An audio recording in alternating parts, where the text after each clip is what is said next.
Revenir sur deux sujets, ou trois sujets qui sont vraiment importants parce que je crois qu'il y a une désinformation. Je crois que quand on se présente aux élections, vous savez, un grand premier ministre qui s'appelait Michel Rocard disait que le moment de l'élection, c'est le moment le plus antidémocratique, car il lui dit ce que le peuple veut entendre, alors qu'il faut dire ce qu'il doit faire. Et là, je crois qu'il ne faut pas déformer l'information qui vous est donnée quand on parle de construction d'une nouvelle mairie. Vous l'avez entendu. Construction d'une nouvelle mairie. Il n'y a pas de construction de nouvelle mairie.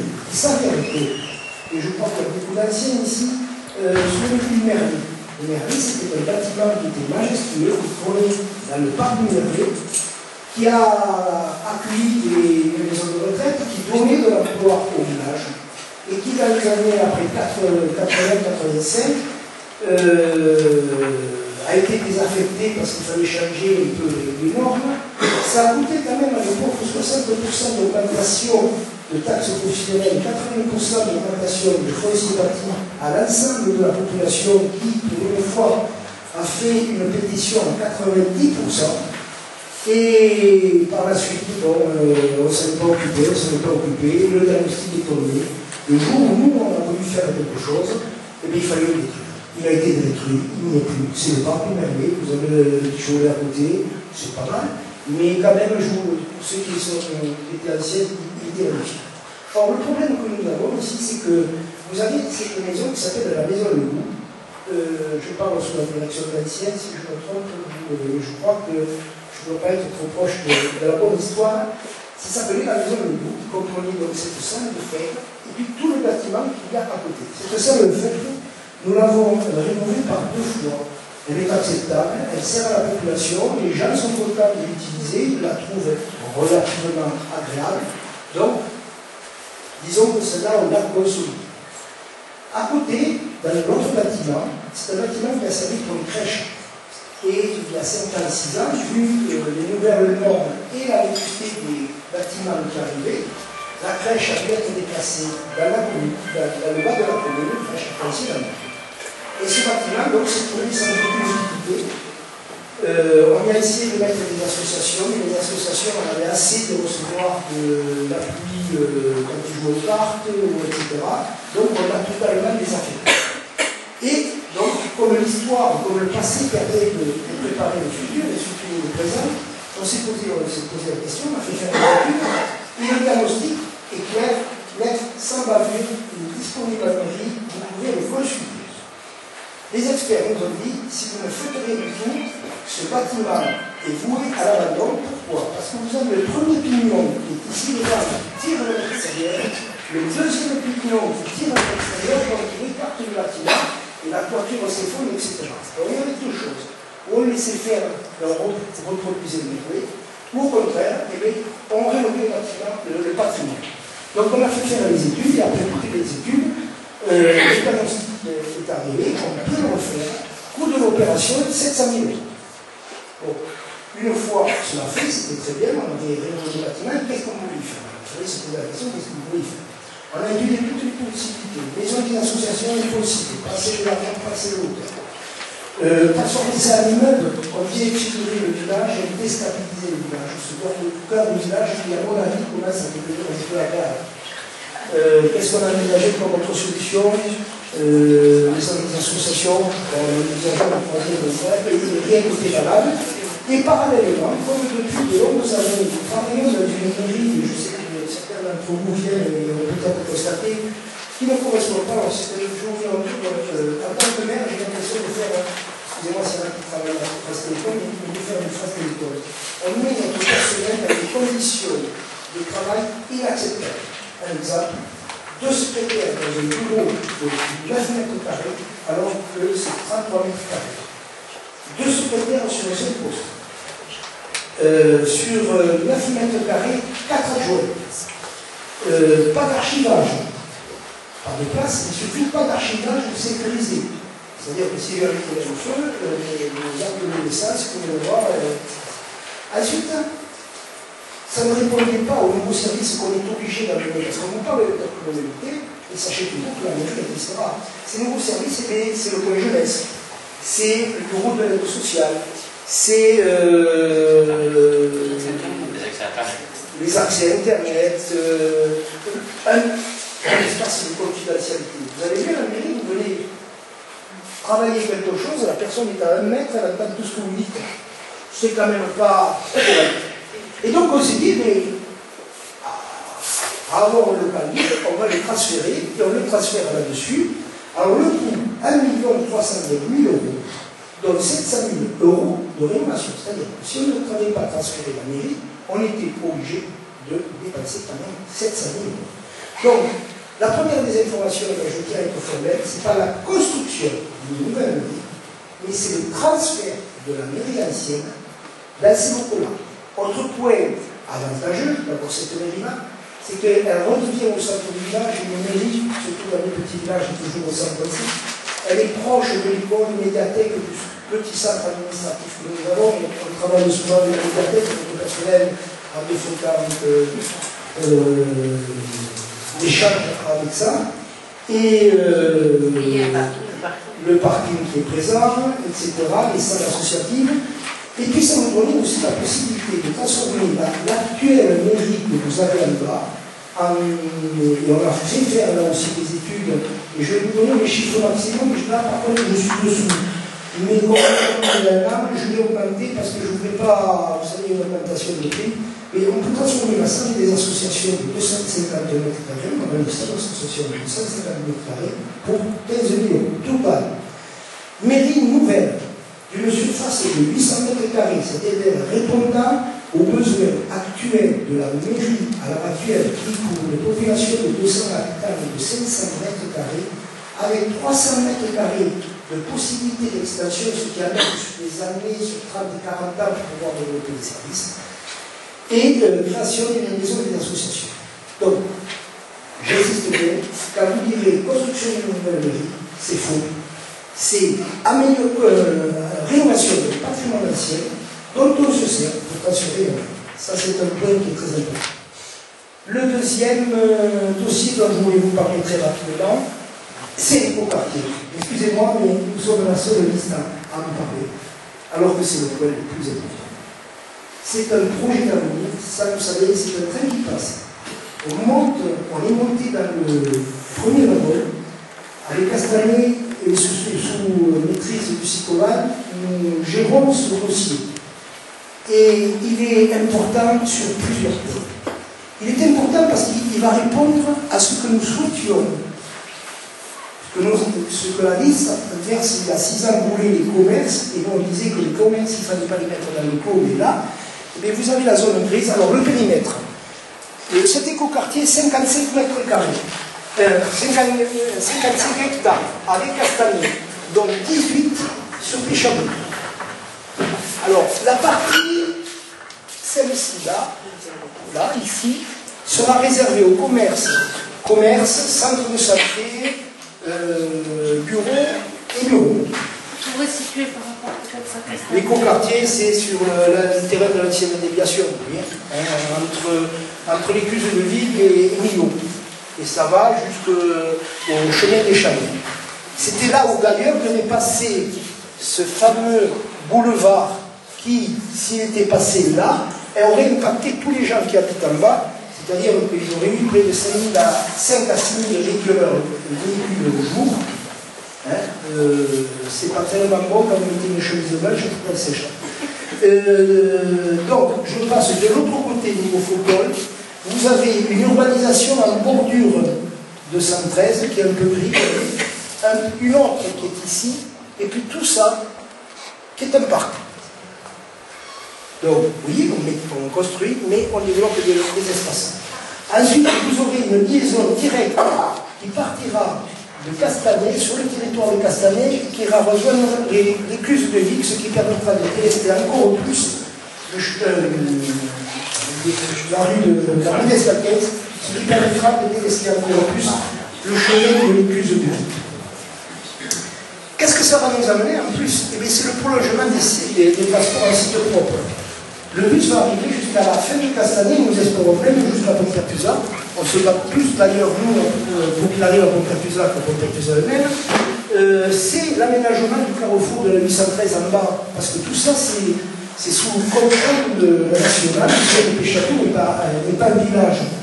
Hein, il y a la partie haut, il y a la partie bas, il n'y a pas une agglomération. Donc c'est sous direction du Conseil général.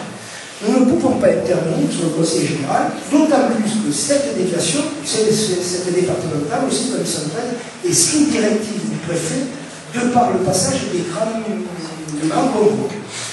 Donc, la venue de cet autre quartier permettra, au-delà des transports, d'aménager le carrefour 813 des Merlèches de l'Écluse de Vic et le prolongement des sites pauvres. Il aura aussi un gros avantage. Vous disiez tout à l'heure qu'on avait réduit la salle de classe et les gymnases, parce qu'on trouvait qu'il n'était pas sérieux d'engager une place comme ça.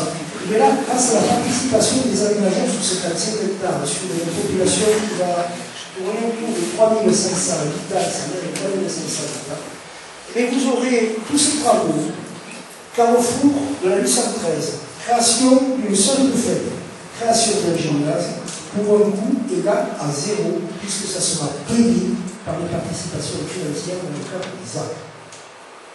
Voilà. Et dans une époque où l'argent devient rare, je trouve que c'est pas trop. Voilà pour l'écoquartier, on répondra à toutes les questions après. Le dernier point, si j'en ai un.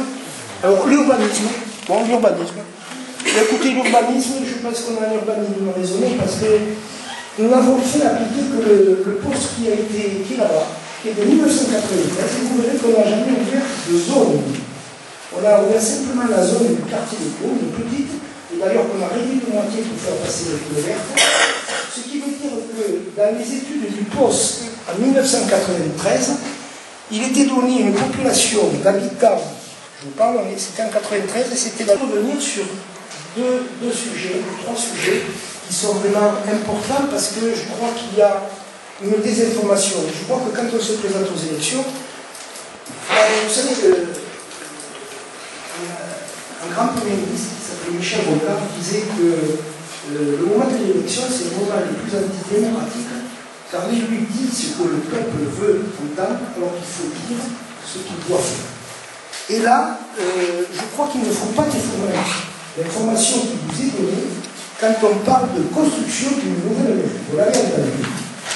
Construction d'une nouvelle mairie, qu'il n'y a pas de construction de nouvelle mairie. C'est ça la vérité.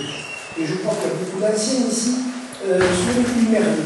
La mairie, c'était un bâtiment qui était majestueux, qui trônait dans le parc du Merleux, qui a accueilli des maisons de retraite, qui donnait de l'emploi au village, et qui, dans les années après 80-85,